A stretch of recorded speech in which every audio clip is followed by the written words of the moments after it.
untuk memberlakukan PPKM darurat sejak tanggal 3 Juli hingga 20 Juli 2021, khusus di Jawa dan Bali. PPKM darurat ini akan meliputi pembatasan aktivitas masyarakat yang lebih ketat daripada yang selama ini sudah berlaku. Secara terperinci bagaimana pengaturan PPKM darurat ini, saya sudah meminta Menteri Koordinator Marinvest untuk menerangkan sejelas-jelasnya secara detail mengenai pembatasan ini. Saya minta masyarakat berdisiplin mematuhi pengaturan ini demi keselamatan kita semuanya.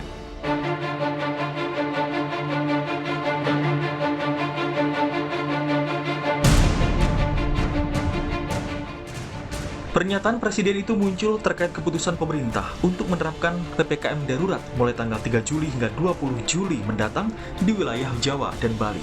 Kebijakan itu diberlakukan untuk menekan penyebaran COVID-19 yang semakin hari semakin mengkhawatirkan.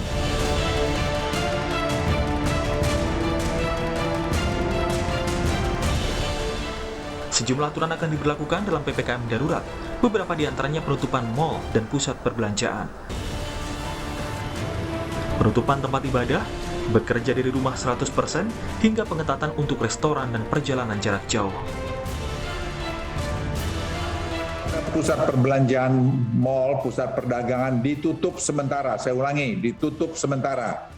Jadi tidak ada mal yang buka selama sampai tanggal 20.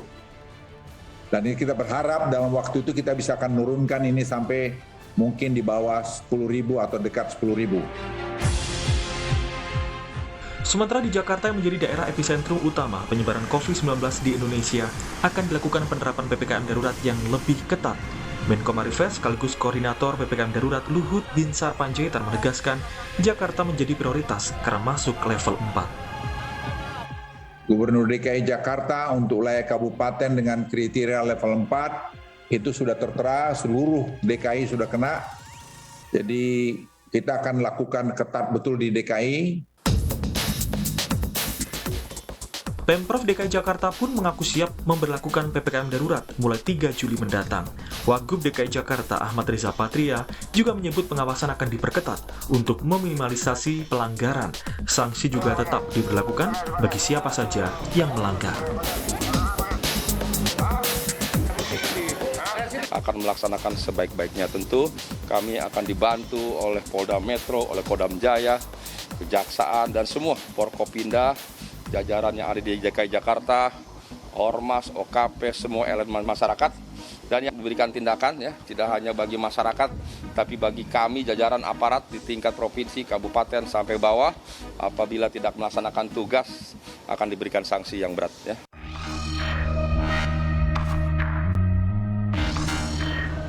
Pengusaha yang tergabung dalam Kadin DKI Jakarta juga mengaku mendukung PPKM darurat asalkan pemerintah bisa tegas menerapkan peraturan.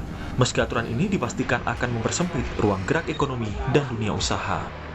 Agar betul-betul pelaksanaan PPKM darurat ini nanti kalau dilaksanakan betul-betul tegas, betul-betul jelas, no kompromi, berikan sanksi yang tegas kepada siapapun pelanggar prokes.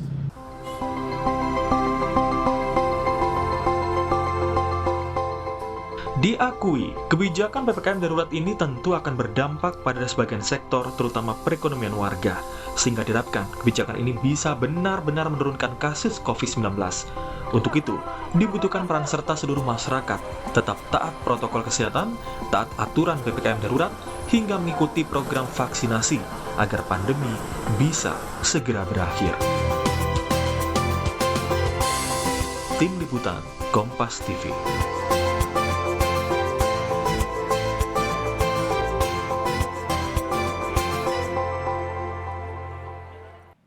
Saudara, pemerintah sudah berulang kali menggulirkan kebijakan-kebijakan untuk menekan penyebaran COVID-19 sejak COVID-19 merebak. Mulai dari PSBB, kemudian kita kenal PSBB transisi, lalu ada PPKM, PPKM Mikro, hingga yang terbaru yang diumumkan oleh pemerintah kemarin PPKM Darurat. PPKM Darurat ini diputuskan mengingat kasus COVID-19 dan keterisian rumah sakit pasca mudik lebaran semakin mengkhawatirkan di Indonesia. Apakah PPKM Darurat kali ini akan mampu menurunkan kasus COVID-19? Bagaimana pemerintah sampai ke pemerintah di daerah mempersiapkan penerapan PPKM Darurat ini? Pagi ini kita akan segera membahasnya. Ada sejumlah narasumber yang hadir untuk Sapa Indonesia. Gubernur Jawa Tengah Ganjar Pranowo berjanji akan bisa bergabung bersama kami. Masih ada kegiatan di Semarang, tetapi sudah mencoba untuk bergabung. Pak Ganjar anytime masuk nanti sedang akan bergabung dengan kita. Kemudian narasumber yang lain, Diki Budiman, epidemiolog dari Griffith University Amerika Serikat.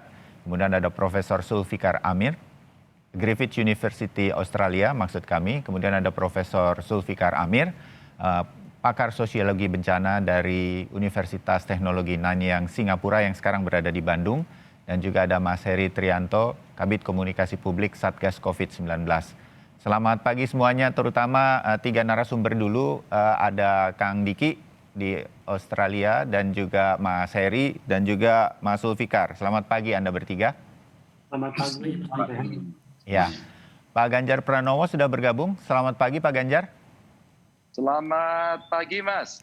Ya, dengan Bayu Pak, apa kabar? Keliling terus nih naik sepeda ya? Bayu. Ya, ini lagi lihat persiapan vaksinasi massal. Jadi sudah mulai jam 6 tadi orang mengantri, jadi saya tengok dulu ini. Ya, terima kasih waktunya Pak. Bisa nanti menyampaikan kesiapan Jawa Tengah khususnya berkaitan dengan PPKM Darurat. Saya ke Kang Diki dulu. Kang Diki, Anda sudah lama tarik rem darurat, begitulah kira-kira. Segera lakukan pengetatan dan lain-lain. Pemerintah akhirnya mengeluarkan PPKM Darurat. Cukup bagi Anda sudah melihatnya? Ya, secara saintifik sebetulnya saya belum puas, tapi kita harus dukung ini ya. Ini ya. Karena apapun keputusan pemerintah, itu yang harus kita dukung. Karena jangan berharap sesuatu yang ideal, tapi nggak dilakukan. Tapi lakukan yang bisa kita lakukan. Nah, ini yang harus, saya kira semua harus semangat dan benar-benar membahu-membahu. Dan tadi bagus ada penerapan sanksi monitoring tuh. Ada Pak Ganjar ini orangnya aktif banget kan di sana-sini. Nah, ini yang harus kita lakukan. Jadi kita akan lihat dalam implementasi ini 1 minggu lah. Kita akan bisa, saya akan bantu pemerintah mensuplai data kira-kira ini jalannya kemana. Bahwa saya memang memprediksi ada perburukan. Nah, itulah saatnya kita ini lakukan yang terbaik supaya itu tidak terjadi. Nah, itu peran pemodelan. Jadi ini yang saya apresiasi, saya sambut, dan tentu perlu upaya bersama lah. Oke, Kang Diki, apa yang membuat kita harus sama-sama yakin bahwa upaya yang sekarang disebut sebagai PPKM Darurat di Jawa Bali ini nanti akan menurunkan secara perlahan lah, kalaupun tidak drastis begitu, secara perlahan, apa yang memungkinkan ini berhasil? Harus kita yakini bahwa ini akan berhasil. Apa yang minimal harus terjadi dari masyarakat dan juga dari pemerintah? Kang Diki.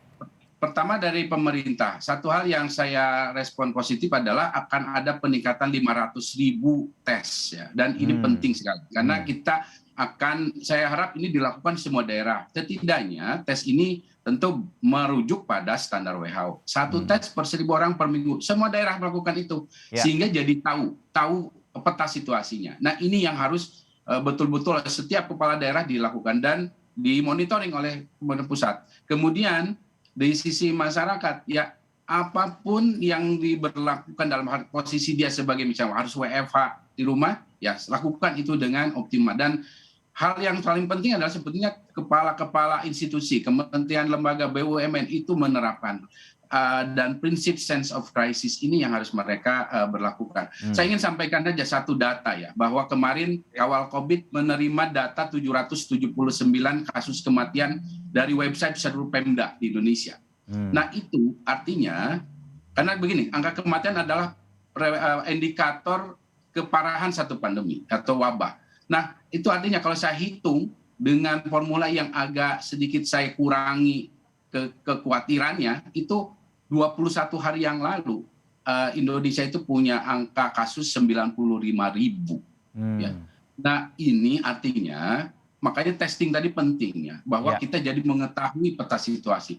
Jadi apa yang dilaporkan 20.000 ya memang saya sudah ingat itu bukan angka sesungguhnya. Ya. Jadi inilah peran kita semua, jangan sampai jangankan prediksi buruk, prediksi yang sedang saja jangan sampai terjadi, ya itu perlu peran kita semua. Sekali lagi, tanpa peran semua dan konsistensi ya, komitmen yang tinggi ya ini tidak akan terjadi. Ya, perubahan. oke. Pak Ganjar, berhubung nanti Anda akan ada acara lagi begitu, saya akan lebih banyak sedikit dulu ke Pak Ganjar. Pak Budi Gunadi Sadikin, Menteri Kesehatan kemarin memang mengatakan, saya ingin menggarisbawahi bahwa dalam PPKM darurat kali ini, itu akan ada fokus satu Pak Ganjar, yaitu 3T ini akan dilaksanakan. Cukup masif kalau saya melihat data yang kemudian saya bacakan di Harian Kompas kali ini, di mana pemerintah akan meningkatkan tes COVID-19 hingga 400.000 sampai 500.000 tes per harinya. Ini berarti naik 3 sampai 4 kali dari yang selama ini sudah dilakukan demi mencapai target positivity rate kurang dari 10% dan kasus harian di bawah 10.000 orang. Ini semua memang akan dilakukan dan pemerintah daerah misalnya di Jawa Tengah sudah diworo-woro, sudah diminta bersiap untuk bisa melakukan ini. Artinya kita masyarakat dimanapun di Jawa dan Bali ini akan merasakan akan banyak tes nantinya. Pak Ganjar. Iya Mas Bayu, terima kasih. Saya sangat sepakat sama Kang Diki tadi ya untuk meningkatkan testing. Kita sudah mulai mengetahui dan saya sampaikan bahwa tesmu itu kurang dan tidak bisa kamu lakukan.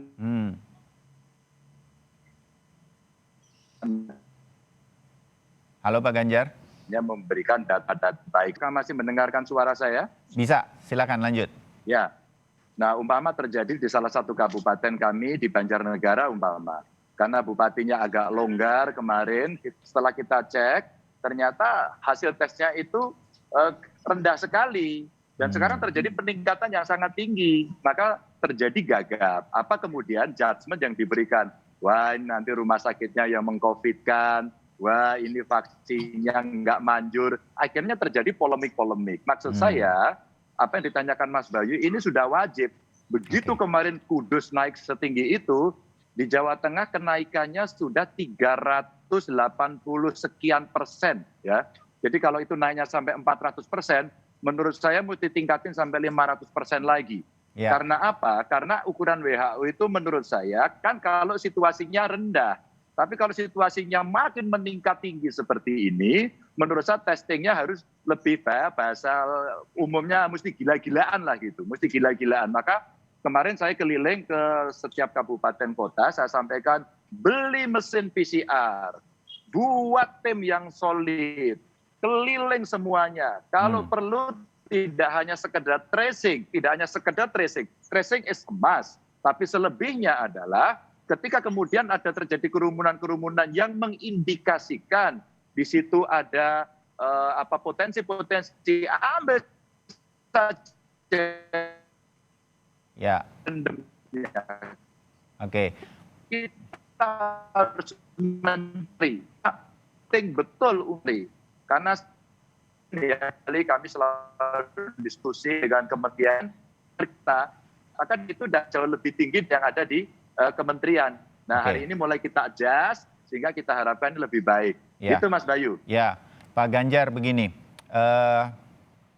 dugaan kita karena kami juga melakukan peliputan, ada data-data yang kemudian disampaikan banyak pihak, bukan data dari pemerintah begitu, atau sebutlah lembaga-lembaga independen yang mengatakan ada misalnya, saya nggak bisa menyebut spesifik, kepala daerah itu seperti menyembunyikan data-data selama ini yang sebenarnya dari kasus positif, kasus kematian dari COVID-19 supaya raportnya bagus.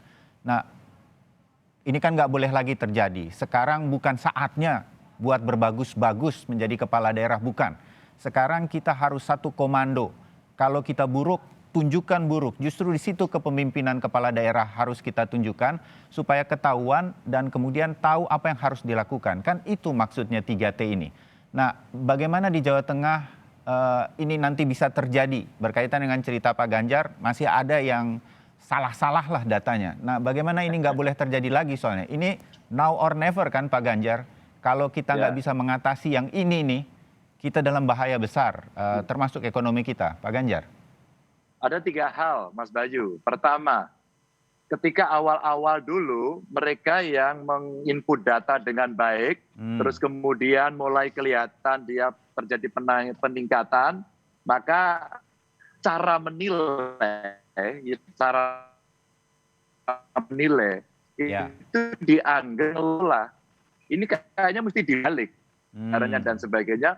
Mestinya yang tesnya agresif, yang kemudian bisa menemukan kasus lebih banyak, itu mesti diacungi jempol.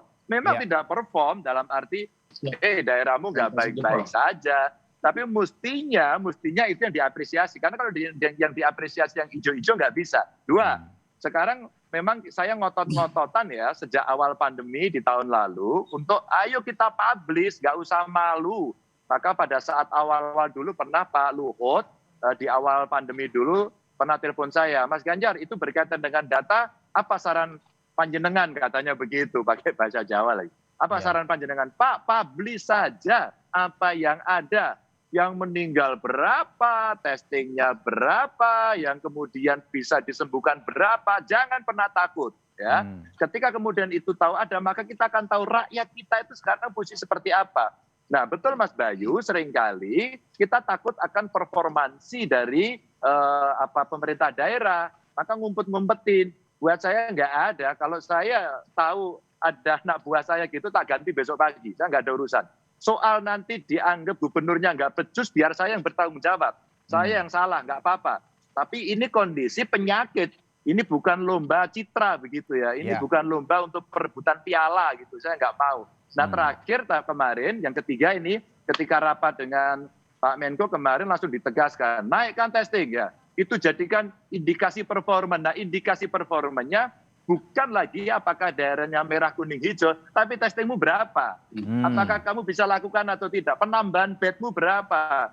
Gubernur Jateng, ente bisa nggak kelola oksigen itu? Terserah caranya, kamu yang pimpin. Maka saya juga lari-lari, salto-salto, silat-silat, bagaimana memenuhi itu. Sehingga setiap hari saya berkeliling ke kabupaten kota saya yang sudah zona merah, untuk kita cek apakah nakesnya siap, yankesnya siap, alkesnya siap. Karena sudah terjadi seperti itu. Dan kalau saya galak tiap hari keliling ke masyarakat untuk memberikan penjelasan terhadap mereka. Hari ini ada vaksinasi umpama lagi massal, saya sampaikan. Kalau sudah divaksin mulai besok tolong di rumah ya. Mulai besok kita tambah galak ya. Mohon maaf jangan tersinggung. Kami mungkin dikit-dikit gampang untuk memberikan peringatan keras. Tolong dibantu. Tolong dibantu betul. Kalau Anda nggak bantu, kita lebih susah lagi. Nah ini kita sampaikan kepada mereka 3 hal itu. Begitu Mas Bayu. Ya, tergambar Pak Ganjar.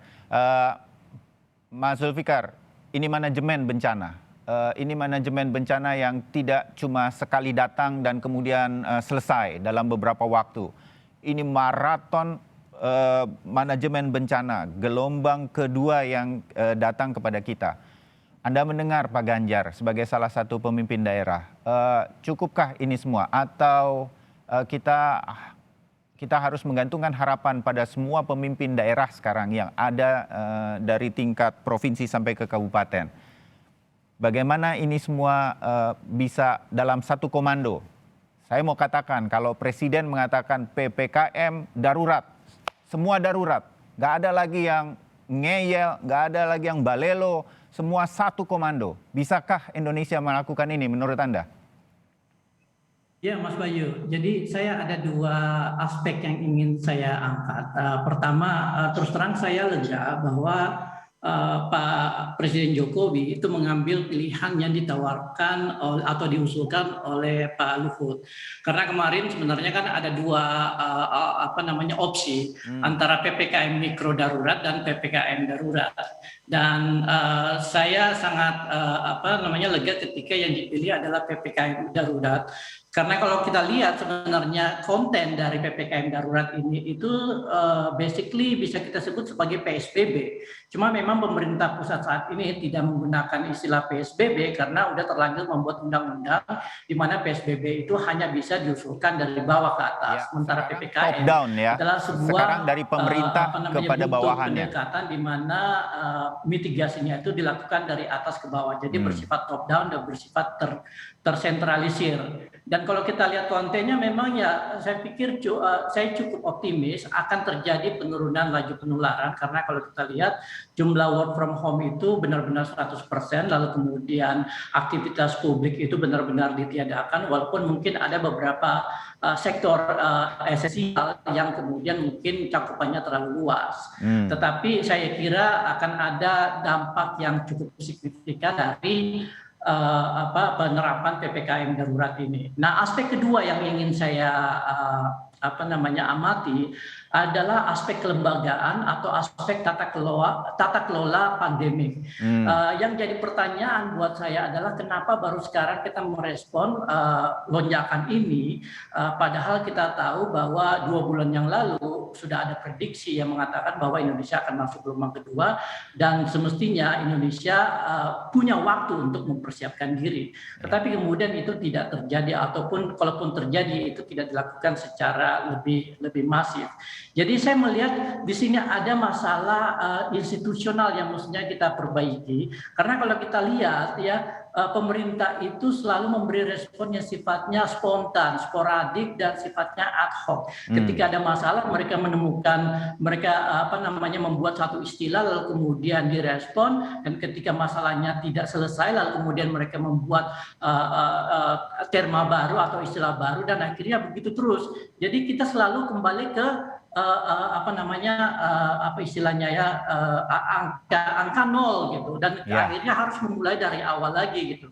Nah, saya melihat bahwa PPKM darurat ini adalah momentum kita tidak hanya untuk menurunkan laju penularan yang meledak di mana-mana khususnya di Pulau Jawa dan Bali, tapi juga untuk memperbaiki tata kelola pandemi di Indonesia. Karena pandemi ini tentu akan kita tahu akan berlangsung sampai tahun depan ya walaupun vaksinasi sudah berjalan tetapi pada saat yang bersamaan tetap kita harus melakukan upaya-upaya kesehatan publik di mana laju penularan itu bisa kita kendalikan. Jadi target pemerintah saat ini dengan PPKM darurat yang akan menurunkan jumlah kasus sampai 10.000 kasus per hari, menurut saya itu masih kurang. Seharusnya pemerintah itu tidak mengelola PPKM darurat ini berdasarkan waktu tapi berdasarkan jumlah kasus yang ingin dicapai. Jadi idealnya itu Indonesia bisa menekan laju penularan sampai di bawah 1.000 dan pada saat itulah kita mungkin bisa mengendalikan pandemi ini karena kita kemampuan testing dan tracing kita itu memadai untuk melacak jumlah kasus yang terjadi kalau misalnya kasusnya di bawah 1.000. Nah, pertanyaannya bagaimana melakukan itu dan apa yang harus dilakukan oleh pemerintah dan ini menurut saya membutuhkan satu instrumen di mana pemerintah pusat memainkan peran yang sangat penting karena kita bicara tentang sebuah situasi krisis yang membutuhkan komando yang tersentralisir ya bukan berarti kemudian pemerintah harus sikap otoriter tetapi bagaimana supaya seluruh informasi, seluruh instruksi, seluruh keputusan itu benar-benar terpadu, terintegrasi dan memiliki tingkat kepastian yang tinggi dan konsisten sehingga seluruh elemen masyarakat mulai dari atas sampai ke bawah itu paham apa yang mereka harus lakukan dan bagaimana berpartisipasi di dalam penanganan pandemi ini. Ya, dimengerti. Saya mau langsung ke Pak Ganjar di bagian-bagian akhir. Pak Ganjar bisa bergabung bersama Sapa Indonesia pagi hari ini. Pak Ganjar pasti mengerti yang dimaksud oleh Profesor Zulfikar tadi begitu. Jadi sekarang kalau kita berharap ini adalah upaya perang besar terakhir sebelum kemudian semua melandai. Itu bismillahnya kita begitu. Dan kemudian ini bisa bertahan sampai ke tahun depan. Nggak ada lagi lonjakan-lonjakan. Nah, Pak Ganjar, apa yang kemudian menjadi target dari Pak Ganjar dan semua pemimpin daerah di wilayah Jawa Tengah? Karena Pak Ganjar yang hadir pagi hari ini. Supaya ini kemudian tidak lagi kemudian nanti kita menghadapi lagi gelombang-gelombang berikutnya. Satu kali kerja sekarang dan kita akan bisa mengendalikan ini semua. Pak Ganjar. Ya, terima kasih Mas Bayu. Ini momentum yang sangat bagus ya ketika masyarakat mulai mendukung. Tadi Bung Zulfikar juga sudah sampaikan ya bahwa kita mesti dalam satu komando, nggak bisa ditawar-tawar lagi. Ya. Maka sekarang yang ngeyel-ngeyel kasih peringatan, berhentikan selama 3 bulan kepala daerahnya, maka nggak boleh ngeyel. Maka di Jawa Tengah itu ada 22 kemarin yang diberikan catatan dari 35 kabupaten kota oleh pusat yang masuk pada level tinggi.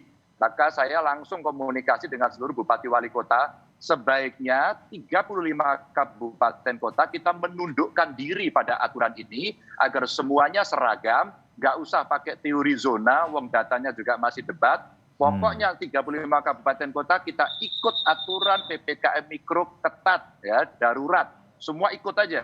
Sehingga nggak usah nanti beralasan bahwa di tempat saya kuning, tempat saya hijau, nggak usah. Karena ini virusnya itu bergeraknya cukup cepat karena memang mobilitas yang masih tinggi itu tidak mudah dikendalikan. Tingkat kengeyelan kan masih ada. Maka kemarin saya usulkan pada para bupati wali kota untuk yuk kita bareng-bareng yuk menundukkan diri pada aturan ini sehingga satu Jawa Tengah kompak dan kita bisa melaksanakan bersama-sama. Sehingga target itu nantinya mesti bisa dicapai. Dan sekali lagi KPI-nya itu mesti diukur tadi itu. Tesmu banyak apa enggak? Udah gitu aja. Terus kemudian ketat apa enggak ya? Terus kemudian lagi nanti penyediaan nakes, yankes ya. Terus kemudian alkesnya kamu siapkan atau tidak, dan ini mesti paralel.